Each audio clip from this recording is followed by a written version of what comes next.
Today we're having an important conversation about raising boys in today's world. While much attention is often placed on the challenges facing young girls, boys also face unique experiences, pressures, and vulnerabilities that deserve our attention and understanding.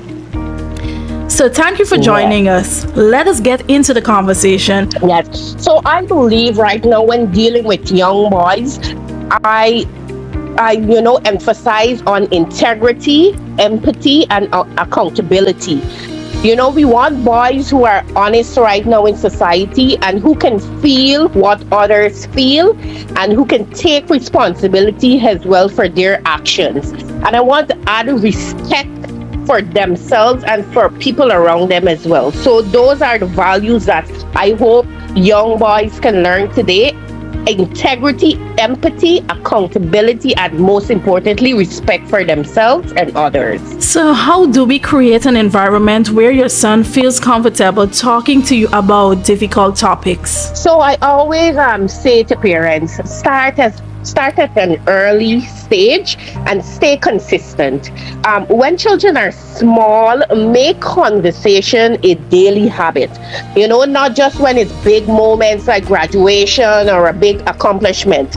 So we make these conversation a daily, system within their lives. So listen without judging or jumping to conclusion. And if a boy learns that coming to you with small things is safe, they'll eventually come to you with their bigger problems. At what age do you think conversation about body safety should begin and why? And I love that question because that is a really, really big question right now that people need to start talking about. And I always say as early as 2 or 3 years old, not in a frightening way. We want to bring it forward towards them, but through the letting them know their body anatomy, letting them know the difference of what a male anatomy is and what a female anatomy is, right? And letting them know about their private parts.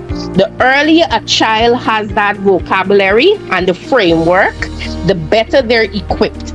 They are to identify and report something wrong. That is a very important question. So what are some of the ways parents can teach boys to recognize inappropriate behavior from adults or peers?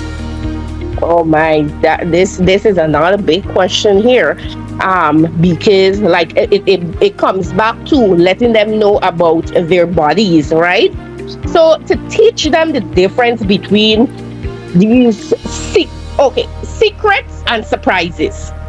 I think when a child is growing up, we need to teach them about secrets and surprises.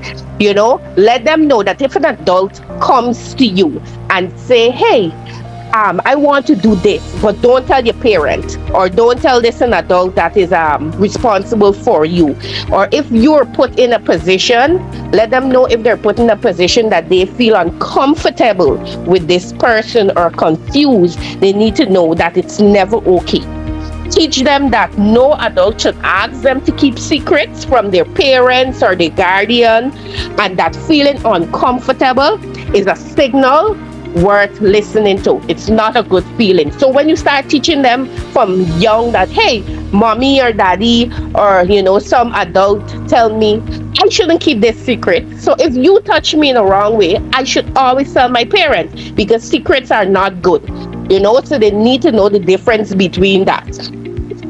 And so what signs might indicate that a boy is struggling emotionally or hiding something that has happened to him? What I would say, when they meet a certain age, watch for the sudden emotional change in their behavior. Like their appetite, their school, or their sleep performance. A boy who becomes withdrawn or aggressive, fearful of certain people or places, or who regresses to younger behavior may carry something heavy. So just watch for the behavioral change in them. Things that are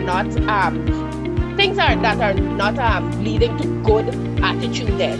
and then have that conversation. Something doesn't have to be named for it to be real. Yes, if a boy discloses that he has been abused or violated, what do you think is the most important first response from a parent or a caregiver? The first response, this is how it gets back to our previous questions asked, that hey, I opened this safe space for my child to come to me. So when my child come to me with this type of accusation, believe him.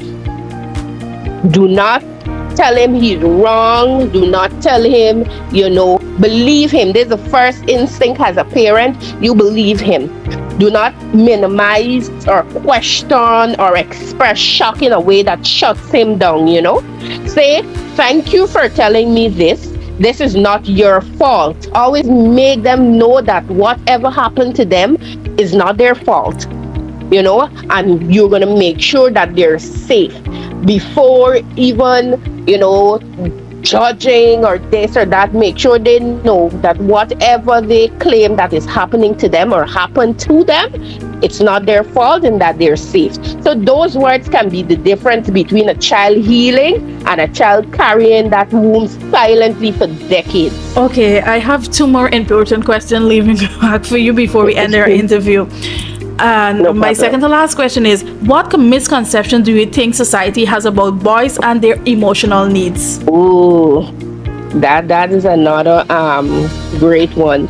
So the misconception that they have is that men don't feel. They don't have this emotional feeling like women have. Like, oh, men don't cry, men don't this, men don't, they always suppress the emotional constraint of a man, which I think is just wrong. Men feel just as much as women, but they're taught that their feelings should be suppressed. They shouldn't show this emotional aspect of them because they're deemed weak or something. So the biggest one is that boys are naturally tougher, less sensitive, and in less need of nurturing than girls. And that is simply not true. Boys need that connection, they need that validation and emotional support just as deeply as women. And the difference is that society often punishes them for showing it. And that punishment is doing real damage right now in society.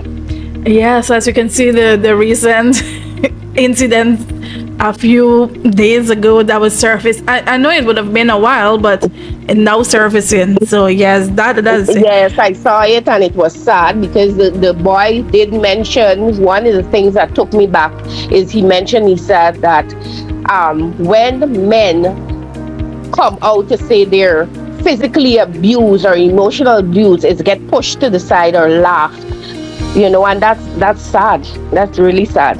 Yes, our final question is, how can communities better support boys who have experienced trauma, abuse, or other difficult experiences? Like I keep mentioning, by creating safe spaces, starting from a young age.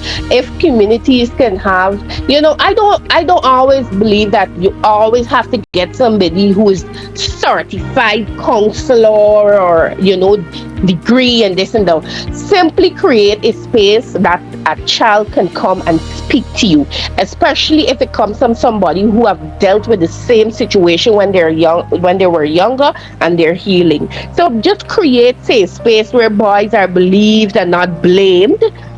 School, churches, any community organization, they don't necessarily need trained counselors, but it would be good to have trained counselors and clear reporting pathways for them. And we need to remove the stigma from male victimhood and treat trauma in boys with the same urgency and compassion we extend to girls.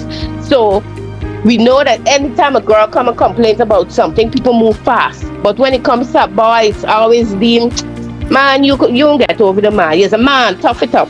And I think that stigma should definitely stop. And we should be more aware of the feeling and emotional constraint that boys and men in society go through. Onessa Broderson, for stopping by here on the Lunch and Lime Show. It was a pleasure having you. Do you have any last words you want to say to the public out there? Yes, the final thing that I just want to say is to the men, just know that you are heard and they do have people out there who are willing to help you. So if you have any type of mental problem that you're going through, if you're going through any type of physical abuse at home from boys to men, please reach out to the necessary authorities that you can get help emotionally and mentally. Thank you again.